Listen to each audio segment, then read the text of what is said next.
Gagawa tayo ng recipe dito gamit ang ating bagong harvest na pechay at sigarilyas. Ayan.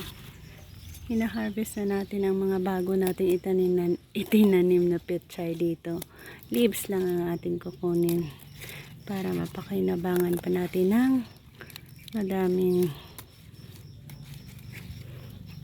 harvest or madaming time.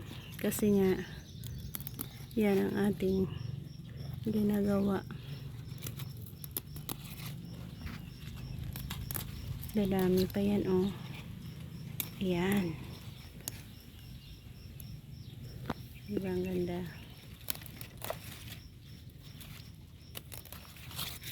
Isa ito sa paraan na ating ginagawa para we can harvest many times ang ating pechay na ito.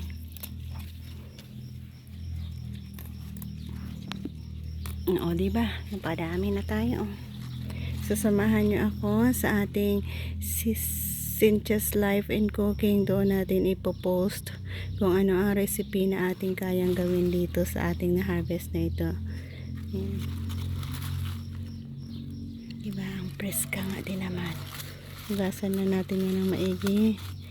At makakagawa na tayo ng masarap na ulam. Siguro damihan natin ang pechay natin. Ayan, o, pwede na rin ito unan.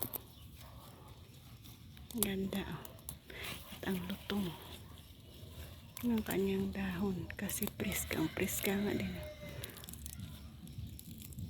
After nun na kasi ngayon dito ay ganyan yung ganda na. Diba nakapag-harvest tayo ng preskang gulay natin.